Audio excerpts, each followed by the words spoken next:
tahun yang penuh dengan segala kebaikan, keberkahan, bahkan kelimpahan semakin ditingkatkan.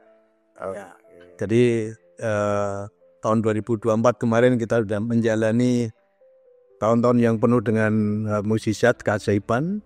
Semuanya semakin diperbesar kapasitasnya. Karena tema tahun kemarin, tahun 2024, perbesar kapasitas, punya hati untuk melayani dan mengasihi. Tema ini terus berkelanjutan, tidak pernah berakhir. Jadi berkesinambungan ya. Jadi tidak terpisah satu dengan yang lain. Itu berkesinambungan dan betul-betul pada suatu titik harapan kita ya.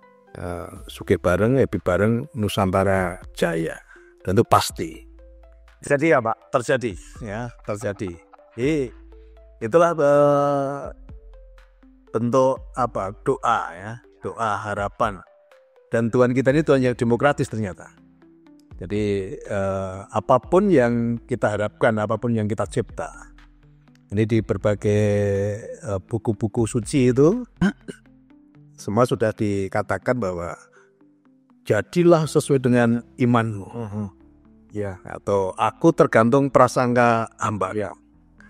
Maka saya mengajarkan kepada semua anggota dan keluarga besar Dinasti Nusantara Group secara khusus dan masyarakat Indonesia ya pada umumnya. Ayo, kita selalu melihat dari sisi yang berbeda. Kalau orang di luar sana melihat kesuraman, melihat sesuatu yang menakutkan, yang negatif, itu biar urusan mereka. Bahkan kadang kan sampai mendatangkan orang pintar loh, terus menerawang. Ya, kadang penerawangan pun jadi kemarin juga lihat beberapa penerawang juga nggak jadi juga gitu loh. Jadi saya kira optimis, kita yakin dengan apa yang sudah ada dalam diri kita dan sudah teruji bertahun-tahun ya, bahwa ketika kita punya harapan baik, ketika kita punya doa baik, ya ketika kita punya penciptaan baik, ternyata terwujud dengan cara yang cepat, mudah, sederhana, dan ajaib. Nah, setiap tahun Pak Niko membuat tema itu berdasarkan apa sih Pak sebenarnya? Permenungan yang seperti apa? Ya sebetulnya ini nggak bisa dibuat-buat ya, artinya juga saya nggak bisa memaksa berdiam untuk tema ke depan nanti apa enggak. Jadi mengalir aja sebetulnya. Seperti kewahyuan begitu atau gimana? Intuisi ya tepatnya ya, intuisi aja gitu loh, intuisi tapi ada verifikasi juga. Jadi nggak hanya sekedar, jadi selalu cek and rechecknya ada. Ya pewahyuan mungkin juga oke, intuisi itu lebih tepatnya kan gitu kan. Tapi verifikasi yang lain juga harus disertakan juga kan gitu. Oke. Cuman untuk saya masih ingat pengalaman ketika pandemi itu Pak Niko, salah satu tema, saya lupa di tahun berapa itu, panen raya ya tuayan dan saradi ya. Itu buat banyak orang pada saat itu pasti bingung Pak. Iya, kondisi yang sedang terpuruk, betul, kondisi pandemi. Apa yang mau dipanen pada saat itu kan? Nah, justru waktu itu kan saya declare juga kan, saya sudah sering sampaikan itu justru di masa pandemi yang lainnya hopeless, yang lainnya ada ketakutan, ada kekhawatiran. Justru saya katakan dan saya sampaikan ke keluarga besar. Ayo di masa pandemi kita justru katakan sama Tuhan, Tuhan, kami bersyukur Tuhan dengan pandemi ini kami punya kesempatan untuk membantu banyak orang. Artinya apa? Kita declare bahwa kita ini orang kuat kok gitu loh. Dalam kondisi apapun kita ini orang kuat. Nah kalau orang kuat ya prakteknya kita jangan hanya diucapkan tapi praktek ya. Maka di masa pandemi ya kita action, justru membantu banyak orang yang terpuruk tadi.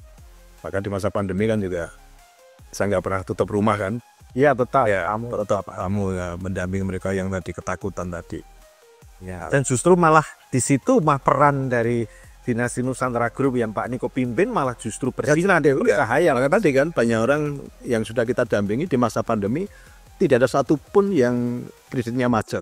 Ya, sudah terbukti itu. Jangan kan macet, yang minta relaksasi pun nggak ada. Ini kan juga kita sebenarnya bantu pemerintah itu sebenarnya kan. Jadi tapi kita nggak merasa membantu lah. Ini ada apa yang harus kita lakukan untuk bangsa dan negara ini.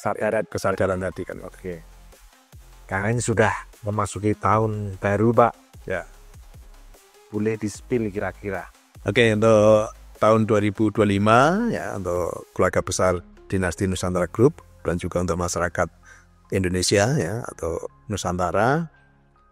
Justru bersyukur kita masuk ke tahun 2025 ini tahun yang betul-betul penuh dengan kedahsyatan ya. Jadi kalau secara metafisika 2025 itu kalau dijumlah itu ketemu angka 9. Ditambahkan. Ya ditambahkan ya 2, 2, 5, 25 ya. Berarti kan 4 tambah 5 kan ketemunya kan 9. Ya ini 9 tuh angka semesta yang paling tinggi dan power aura keuangannya tuh besar. Jadi 9 tuh aura keuangannya tuh besar. Ya kalau ini udah di orang-orang yang biasa main judi tahu ini ya Q ya. Ya kalau Q tuh berarti menang ya Q ya QQ ya, itu berarti. Ini bicara keuangan aura keuangan yang besar. Keuangan yang besar bagi siapa, Pak? Ya nanti ada syaratnya nanti. Orang-orang yang bisa mengalami tadi nanti ada syaratnya. Jadi kenapa tidak semua orang bisa mengalami itu ya karena belum tidak syarat-syarat yang harus ditempuh itu nggak dilakukan gitu loh. Ini sudah tahun keberapa Pak Niko punya visi ini? Ya sebenarnya mulai dari saat pandemi ya.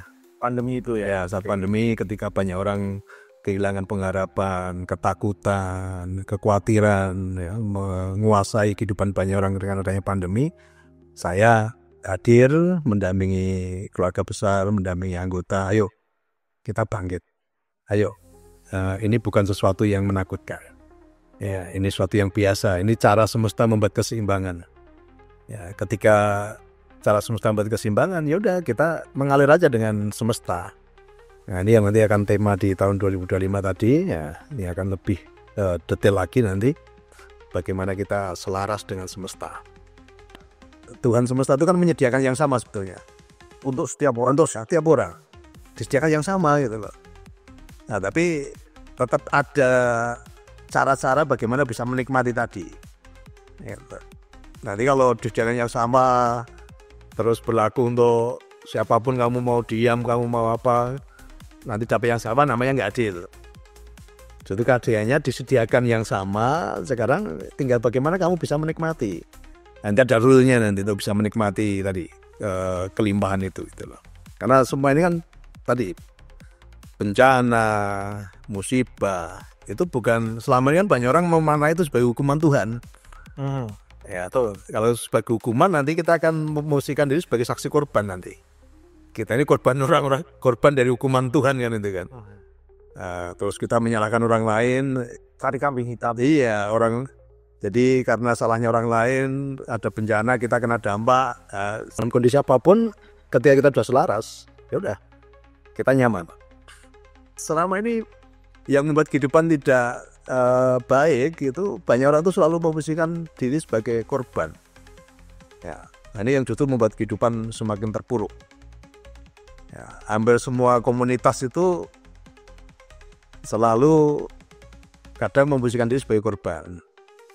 Nah, Pak Niko sendiri tadi kan sudah sampaikan melihat tahun 2024 itu terutama untuk dari segi unit usaha sudah banyak yang semakin tadi kapasitas semakin diperbesar. Yang secara logika pun juga nggak akan bisa terpikirkan juga gitu loh. Tapi kan kita saya sendiri kan selalu ajarkan tidak pakai logika. Tapi selama kita sudah menjadi bagian dari semesta tadi, kita ambil bagian dari bagaimana pelayanan. Semesta itu kan isinya cuma melayani aja, melayani, mengasihi aja. Oke. Nah, Pak Niko kan melihat setiap tahun, setiap awal tahun kita selalu agakan podcast ya Pak, dan selalu berpandangan positif bahwa hari-hari yang akan kita lewati selalu baik. Cuman ketika di penghujung tahun itu sebenarnya kalau untuk introspeksi itu perlu nggak sih Pak? Karena kan kita awalnya kan melihat semuanya baik, tapi tetap perlu introspeksi. Ini sih evaluasi ya, evaluasi apa sih yang masih kurang. Nah, maka biasanya kami dengan kalau di keluarga itu nanti di akhir tahun itu kami kontemplasi dulu. Evaluasi apa sih yang kemarin kurang? Apa sih yang harus kita perbaiki lagi? Apa sih yang masih belum maksimal dalam pelayanan? Gitu. Apa sih yang masih membuat kita belum bisa totalitas? So, kadang-kadang juga tadi namanya pembelajaran yang selalu kita lakukan apa, rendah hati tadi lah. Rendah hati terhadap apa Pak tepatnya? Semuanya sih, artinya tahun kemarin kan punya hati untuk melayani dan mengasihi. Ya. Kadang ego kita ini masih nonjol-nonjol. Contoh misalnya ada orang yang malam-malam datang atau pagi-pagi datang, atau di masa libur kita sebenarnya sudah diumumkan di YouTube kan. Nah, di masa libur hari Minggu itu untuk kami istirahat kan itu. Tapi tetap aja masih ada yang datang ya Kak. Saya juga sampaikan ke keluarga, kan mereka juga mungkin nggak tahu, atau mungkin juga karena beban masalahnya yang berat, jadi dia sampai nggak berpikir ini hari Minggu atau apa. Nah, terkadang ada tamu yang mana udah dibuat aturan sama manajemen kan, nginap paling lama 3 hari gitu ya. Nah, tapi ada juga yang extendnya sampai berbulan-bulan itu Sampai kos itu. Iya, sampai kami berusaha, udah kamu pulang, kami belikan tiket. Itu ada yang kemarin, ada yang belum mau juga pulang kan itu. Nah, jadi ya kadang masih sering terpancing juga dengan situasi seperti itu. Tapi ya kita belajar rendah hati tadi, sabar. Rendah hati itu pembelajaran yang seumur hidup kita masih terus belajar Mas itu. Tahun lalu kan itu tadi, terbesar kapasitas punya hati untuk melayani. Ketika Pak Niko menyampaikan visi itu, kan kita menghidupi visi itu. Ya, Berarti kita boleh dikatakan Tuhan memberikan kesempatan untuk contohnya dengan kejadian.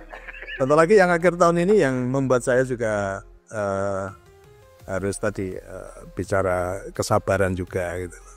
Ada beberapa orang yang dulu datang terpuruk, kita dampingi ya, sudah bangkit, sudah mengalami kebaikan.